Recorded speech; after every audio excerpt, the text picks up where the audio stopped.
دوستو، آپ سبھی کے لیے حضرت عمر رضی اللہ تعالی عنہ کے حوالے سے ایک بڑا ہی عجیب و غریب واقعہ لے کر آیا ہوں کہ شاید اس واقعہ کو اس سے پہلے کبھی نہیں سنا ہوگا۔ لیکن واقعہ شروع کرنے سے پہلے گزارش ہے کہ اگر آپ حضرت محمد صلی اللہ علیہ وسلم سے سچی محبت کرتے ہیں تو اس ویڈیو کو ایک لائک کر کے ہمارے چینل کو سبسکرائب ضرور کر لیجئے گا۔ دوستو، آپ سبھی کو بتا دوں کہ روایت میں آتا ہے کہ ایک شخص جو کہ بڑا ہی پرہیزگار تھا اور ساتھ ہی ساتھ بہت ہی زیادہ خوبصورت تھا، اس کی خوبصورتی کی مثال ایسی تھی کہ اس کی مثال عرب میں کوئی نہیں۔ جب وہ مدینہ منورہ پہنچا تو ایسے وقت میں وہ سب سے پہلے پیارے آقا حضرت محمد صلی اللہ علیہ وسلم کے مزار پاک کے پاس گیا اور وہاں پہنچنے کے بعد اپنی دل آزاری کی اور خوب رویا۔ یعنی وہ اس قدر پیارے آقا سے محبت کرتا تھا جس کو ہم بیان نہیں کر سکتے۔ آپ سبھی کو بتا دوں کہ وہ مسافر جب مدینہ منورہ آیا تو یہاں سے اس کو جانے کا ذرا بھی دل نہیں چاہ رہا تھا۔ ایسے وقت میں اس نے مدینہ منورہ میں رہنے کا ارادہ کر لیا اور پھر وہ مدینہ منورہ میں ہی رہنے لگا۔ لیکن جب حضرت عمر رضی اللہ تعالی عنہ اس کی عبادت کو دیکھتے، اس کی محبت کو دیکھتے تو بڑے تعجب ہوتے۔ آپ سبھی کو بتا دوں کہ ایک مرتبہ حضرت عمر رضی اللہ تعالی عنہ اس شخص کے پاس گئے اور جا کر یہ بات کہنے لگے کہ جس طریقے سے تم عبادت کرتے ہو میں بہت ہی زیادہ اس چیز کو دیکھ کر خوش ہوتا ہوں، کیونکہ میں جانتا ہوں کہ تم مسافر ہو اور ایسے وقت میں کسی بھی چیز کی ضرورت پیش آئے تو تم مجھے ضرور بتانا۔ دوستو، وہ شخص کہنے لگا کہ جس خدا کو تم مانتے ہو اس خدا کو میں بھی مانتا ہوں اور وہی ذات دینے والی ہے اور تم بھی اسی کے محتاج ہو، میں تم سے کیوں مانگوں؟ ایسے وقت میں حضرت عمر رضی اللہ تعالی عنہ خاموش ہو گئے اور وہاں سے چلے گئے۔ لیکن حضرت عمر رضی اللہ تعالی عنہ اس کی عبادت سے بڑے متاثر تھے۔ آپ سبھی کو بتا دوں کہ کچھ ہی دنوں کے بعد حج کا زمانہ آ گیا۔ ایسے وقت میں مدینے والے وہ سبھی کے سبھی حج کی ادائیگی کرنے کے لیے مکہ مکرمہ روانہ ہونے والے تھے اور انہی میں سے یہ شخص بھی تیار ہو گیا اور یہ بھی قافلے والوں کے ساتھ ہو گیا۔ آپ سبھی کو بتا دوں کہ حضرت عمر رضی اللہ تعالی عنہ نے اس چیز کو دیکھا کہ وہ شخص حج کی ادائیگی کرنا چاہتا ہے تو ایسے وقت میں قافلے والوں کے پاس آئے اور آ کر یہ بات کہنے لگے، یہ شخص بڑا ہی نیک اور پرہیزگار ہے، تم سبھی قافلے والے اس کی حفاظت کرنا۔ یہ بات سننے کے بعد قافلے والے اس کے اوپر راضی ہو گئے، کیونکہ قافلے والے بھی اس بات کو مانتے تھے کہ یہ جو شخص تھا بڑا ہی پرہیزگار شخص تھا اور بڑا ہی نیک ہے اور اس کے من میں کوئی لالچ نہیں ہے۔ ایسے وقت میں وہ شخص قافلے والوں کے ساتھ روانہ ہو گیا۔ ابھی منزل کی طرف رواں دواں تھے اور کچھ ہی وقت گزرا تھا کہ اسی قافلے والوں میں سے ایک عورت بھی تھی جو بہت زیادہ خوبصورت تھی اور اس عورت کی نظر اس شخص پر پڑنے لگی اور دھیرے دھیرے وہ عورت اس شخص کے خوبصورتی کے قائل ہونے لگے۔ اور ایسے وقت میں جب بھی قافلہ کہیں پر بھی رک جاتا تو وہ قافلے والوں کے ساتھ اپنا خیمہ نہیں لگاتی، یعنی اسی شخص کے قریب اپنا خیمہ لگاتی اور وہ شخص جہاں بھی رکتا ایسے وقت میں وہ قرآن شریف کی تلاوت کرنے لگتا اور اسی چیز کا بہانہ بنا کے وہ عورت اس شخص کے قریب جا کے بیٹھ جاتی اور اس کی قرأت کو سننے لگتی۔ دوستو، دھیرے دھیرے وہ عورت بہت زیادہ اس شخص کے قریب آنے لگی اور جب اس عورت سے برداشت نہیں ہوا تو فوراً ہی اس شخص سے یہ بات کہنے لگی کہ میں تمہارے ساتھ گناہ کا ارادہ کرتی ہوں اور اگر تم نے اس چیز سے انکار کر دیا تو ایسے وقت میں تمہارے اوپر میں غلط الزام لگا دوں گی اور تمہیں پھنسا دوں گی، اور ویسے بھی لوگ عورتوں کی باتوں پر جلد یقین کر لیتے ہیں۔ تو یہ بات سننے کے بعد وہ شخص فوراً ہی یہ بات بولنے لگا کہ اللہ کا خوف کرو، کس طرح کی تم باتیں کر رہی ہو؟ ابھی یہ حج کی ادائیگی کے لیے تم جا رہی ہو اور ایسے وقت میں تم اس طرح کی باتیں کر رہی ہو؟ تمہیں تو شرم آنی چاہیے۔ بہتر یہی ہے کہ تم ان سب چیزوں سے باز آ جاؤ، اللہ کو راضی کرنے کی کوشش کرو تاکہ اللہ تبارک و تعالی تمہاری حج کو قبول کر لے۔ لیکن دوستو، وہ عورت کسی بھی حد تک ماننے کو تیار نہیں تھی، اور وہ ایسے وقت میں جب اس شخص نے گناہ کرنے سے انکار کر دیا تو اس عورت کو بہت ہی زیادہ غصہ آ گیا، اور جب یہ شخص سونے کے لیے چلا گیا تو ایسے وقت میں وہ عورت ایک اشرفی کی تھیلی لے کر آئی اور اسی شخص کے سامان کے ساتھ تھیلی میں جا کر رکھ دیا اور چپ چاپ اپنی جگہ پر لوٹ آئی۔ جب صبح کا وقت ہوا تو ایسے وقت میں وہ عورت شور مچانے لگی اور یہ بات کہنے لگی کہ میرے پاس کچھ سونے کی اشرفیاں تھیں جو کہ میں نے حج کی ادائیگی کے لیے رکھی تھی، اور میرے پاس صرف اتنا ہی تھا، اب میں کیا کروں گی؟ اب میرے پاس تو کچھ بھی نہیں ہے۔ تو یہ بات سننے کے بعد سارے قافلے والے بڑے حیران ہوئے اور فوراً ہی یہ بات کہنے لگے کہ اگر کسی قافلے والے نے لیا ہے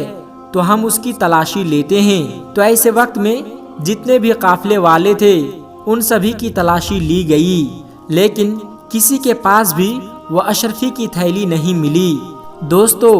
جتنے بھی قافلے والے تھے وہ اس عورت کے پاس آئے اور آ کر بولنے لگے کہ تمام جتنے بھی قافلے والے ہیں ہم نے سبھی کی تلاشی لے لی ہے،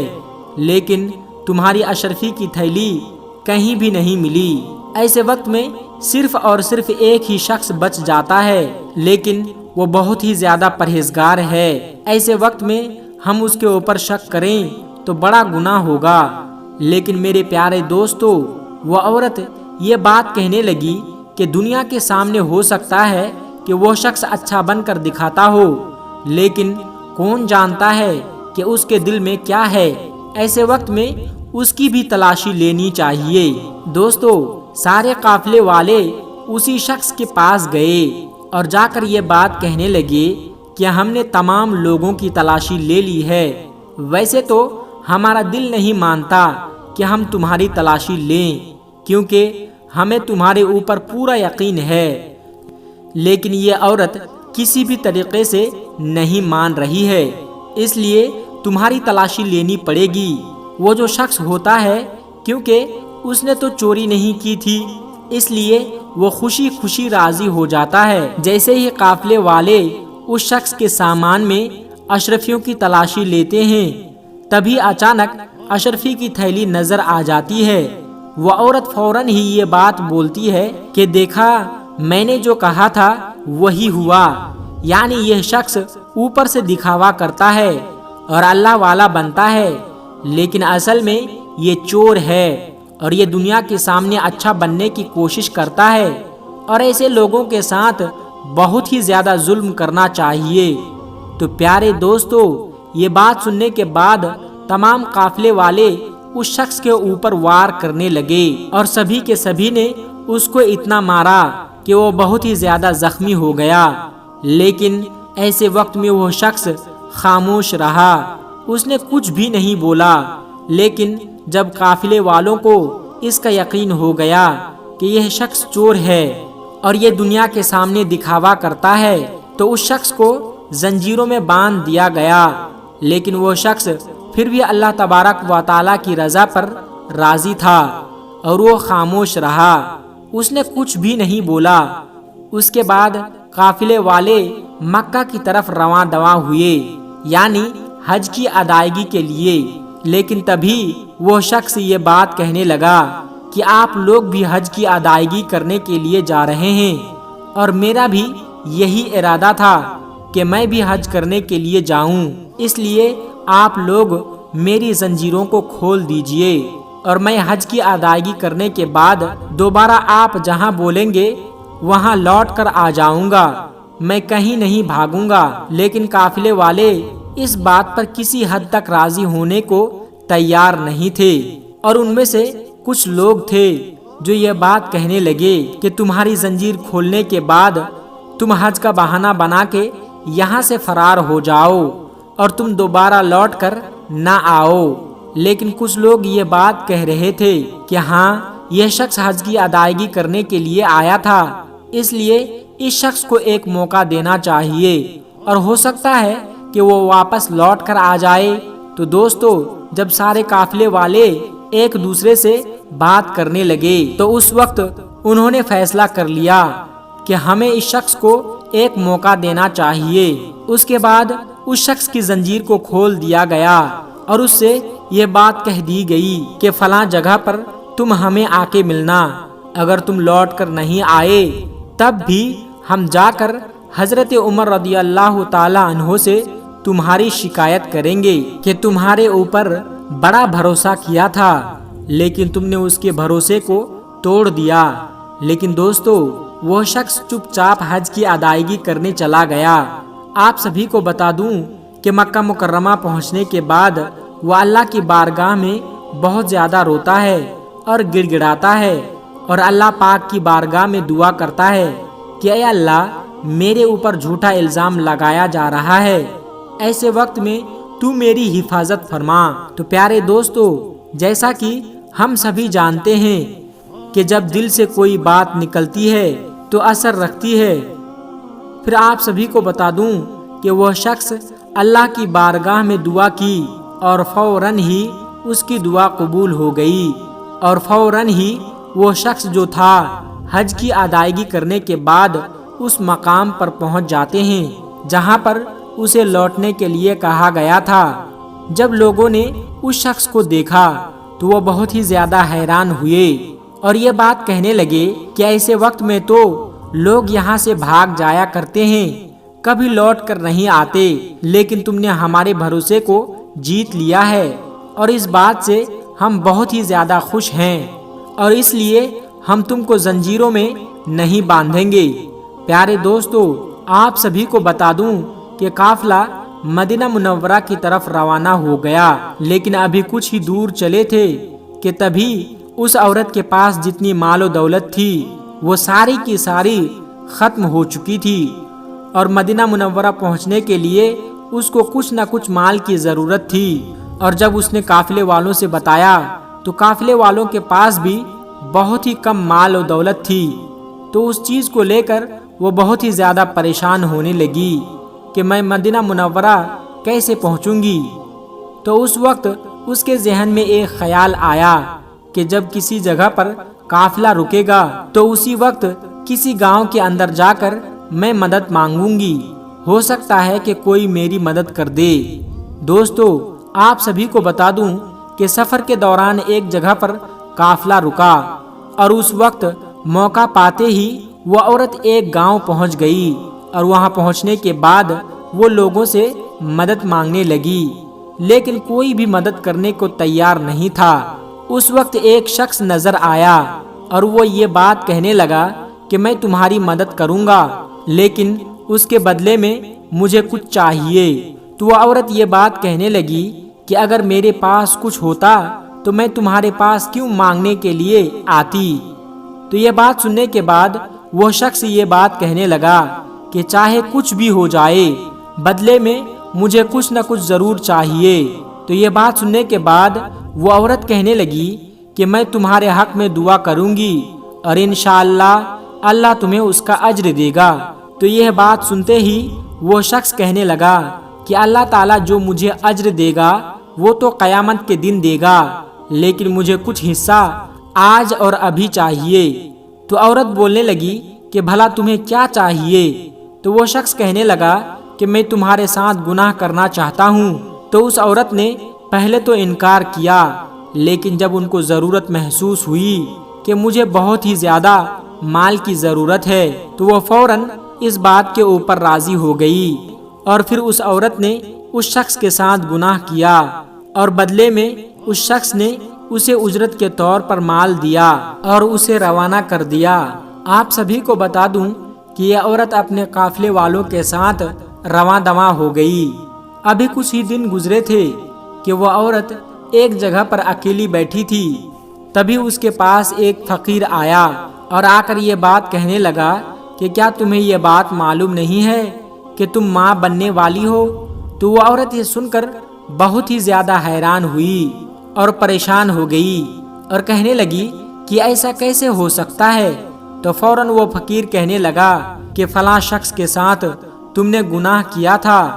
اور یہ اس کی اولاد ہے۔ تو وہ عورت بہت زیادہ پریشان ہونے لگی۔ تو فوراً ہی وہ فقیر کہنے لگا کہ تمہیں پریشان ہونے کی ضرورت نہیں ہے، وہ شخص جس پر تم نے چوری کا الزام لگایا تھا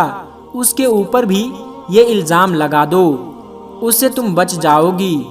دوستو، یہ بات سننے کے بعد وہ عورت بہت ہی زیادہ خوش ہو جاتی ہے۔ قافلے میں جانے کے بعد زور زور سے چلانے لگتی ہے اور یہ بات کہنے لگتی ہے کہ یہ جو شخص ہے جو نیک بننے کا دعویٰ کرتا ہے اور بڑی بڑی باتیں کرتا ہے، اس نے میرے ساتھ گناہ کیا ہے، زبردستی کی ہے، جس کی وجہ سے آج میں ماں بننے والی ہوں۔ میں نے یہ بات اس لیے ظاہر نہیں کی تھی کیونکہ مجھے شرمندگی محسوس ہو رہی تھی، لیکن آج مجھے یہ بات معلوم ہوئی ہے کہ میں ماں بننے والی ہوں، اس لیے آج مجھ سے یہ بات چھپی نہیں اور میں نے قافلے والوں کو بتا دی۔ تو یہ بات سننے کے بعد قافلے والے فوراً ہی بہت زیادہ غصہ ہو گئے اور فوراً غصے میں آنے کے بعد اس شخص کے اوپر غصہ اتارنے لگے۔ آپ سبھی کو بتا دوں کہ وہ شخص پہلے ہی بہت زیادہ زخمی تھا، لیکن جب دوسری مرتبہ اس کے اوپر وار کیا تو وہ اور زیادہ زخمی ہو گیا، لیکن اس وقت بھی وہ شخص خاموش رہا اور کچھ بھی نہیں بولا، کیونکہ اس کو اللہ تبارک و تعالیٰ کی ذات پر پورا یقین تھا۔ آپ سبھی کو بتا دوں کہ قافلے والے دل ہی دل میں یہ سوچ رہے تھے کہ حضرت عمر رضی اللہ تعالیٰ عنہ اس کی کتنی عزت کرتے تھے، اتنا اس کو نیک سمجھتے تھے، لیکن یہ تو بہت ہی زیادہ غلط انسان نکلا۔ اگر اس کے بارے میں معلوم ہو گیا تو حضرت عمر رضی اللہ تعالیٰ عنہ کا دل بہت ہی زیادہ ٹوٹ جائے گا اور ضرور اسے کوئی بڑا سزا سنائیں گے۔ تو دوستو، جب یہ قافلہ مدینہ منورہ پہنچ گیا تو حضرت عمر رضی اللہ تعالیٰ عنہ کے سامنے یہ ساری باتیں رکھی گئی۔ اس عورت کے اشرفیوں کو چرا لیا تھا اور ساتھ ہی ساتھ زبردستی اس عورت کے ساتھ غلط کام بھی کیا ہے۔ تو یہ بات سننے کے بعد حضرت عمر رضی اللہ تعالیٰ عنہ کو بڑا جلال آیا اور یہ بات کہنے لگے کہ میں تمہیں تو بہت ہی زیادہ نیک انسان مانتا تھا، اچھا انسان مانتا تھا، لیکن تو اندر سے کچھ اور ہے اور باہر سے کچھ اور، اسی وجہ سے تمہارے لیے کڑی سے کڑی سزا سنائی جائے گی۔ تو دوستو، ابھی حضرت عمر رضی اللہ تعالیٰ عنہ کوئی فیصلہ ہی کرنے والے تھے کہ تبھی وہاں پر حضرت علی رضی اللہ تعالیٰ عنہ تشریف لے آئے اور آ کر یہ بات کہنے لگے کہ یہ جو عورت ہے جو یہ بات کہتی ہے وہ ساری کی ساری باتیں جھوٹ بول رہی ہے، یعنی یہ شخص نیک ہے اور اس نے اس عورت کی کوئی اشرفیاں نہیں چرائی تھی اور نہ ہی اس عورت کے ساتھ زنا کیا تھا۔ تو یہ بات سننے کے بعد وہ عورت کہنے لگی کہ یہ بات آپ ایسے کیسے کہہ سکتے ہیں جبکہ پورے قافلے والوں نے اس چیز کو دیکھا ہے۔ تو یہ بات سننے کے بعد حضرت علی رضی اللہ تعالیٰ عنہ نے یہ بات کہی کہ اگر تو نے ذرا بھی جھوٹ بولا تو اس کا بڑا ہی برا انجام تجھے دیکھنے کو ملے گا۔ تو مجھے یہ بات بتا کہ فلاں جگہ پر تو نے اس شخص سے یہ بات نہیں کی تھی کہ میں تمہارے ساتھ گناہ کرنا چاہتی ہوں؟ تو اس شخص نے منع کر دیا تھا۔ تو وہ عورت ڈر کے مارے بہت زیادہ کانپنے لگی اور فوراً ہی یہ بات کہنے لگی کہ ہاں، میں نے یہ بات کہی تھی۔ تو اس کے بعد حضرت علی رضی اللہ تعالیٰ عنہ نے یہ بات کہی کہ جب اس شخص نے گناہ کرنے سے منع کر دیا تو نے اس کو دھمکی دی تھی یا نہیں دی تھی کہ میں تجھے بدنام کر دوں گی؟ تو وہ عورت ڈر اور خوف کی وجہ سے سچ سچ بتانے لگی اور یہاں تک کہ حضرت علی رضی اللہ تعالیٰ عنہ پورا واقعہ سنا دیا۔ تو دوستو، وہ عورت ہر بات کے اوپر راضی ہو گئی اور اس نے اپنی غلطی کو مان لیا، لیکن باقی جتنے بھی لوگ وہاں موجود تھے وہ یہ بات کہنے لگے کہ ہم تو یہ سوچ رہے تھے کہ یہ شخص غلط ہے، لیکن اصل میں یہ عورت ہی غلط ہے، اس کو کیا سزا ملنی چاہیے؟ تو حضرت علی رضی اللہ تعالی عنہ نے فرمایا کہ فلاں قبرستان میں اسے لے کے جاؤ اور وہاں پر گڈھا کھودنے کے بعد اس کے جسم کا آدھا حصہ گڈھے کے اندر رکھ دو اور آدھا حصہ گڈھے کے باہر رکھ دو اور اس کے بعد اس کے اوپر مٹی ڈال دو۔ تو دوستو ویسا ہی کیا گیا۔ اس کے بعد وہ عورت ہلاک ہو گئی، لیکن باقی صحابہ کرام جتنے بھی لوگ وہاں موجود تھے وہ کہنے لگے کہ آپ کو یہ ساری باتیں کیسے معلوم ہوئی؟ یہ پورا واقعہ ہو بہو کیسے بتا دیا؟ تو اس بات کے اوپر حضرت علی رضی اللہ تعالی عنہ فرمانے لگے کہ اللہ نے میری نظروں کے سامنے پورا واقعہ پیش کر دیا تاکہ یہ جو بے قصور ہے یہ کسی بھی طریقے سے رسوا نہ ہو جائے۔ اللہ اس بے قصور سے راضی ہے۔ تو پیارے دوستو، اسی حوالے سے یہ بات معلوم ہوتی ہے کہ جب کوئی بندہ اللہ تبارک و تعالیٰ کی بارگاہ میں دعا کرتا ہے تو ایسے وقت میں اللہ تبارک و تعالیٰ ضرور اس کی دعا کو قبول فرماتا ہے۔ بس شرط یہ ہے کہ دعا صرف جائز ہونی چاہیے۔ تو دوستو سوچئے اس چیز کو کہ جب غلاموں کا یہ عالم ہے کہ اللہ تبارک و تعالیٰ سارا واقعہ آنکھوں کے سامنے پیش کر دیتا ہے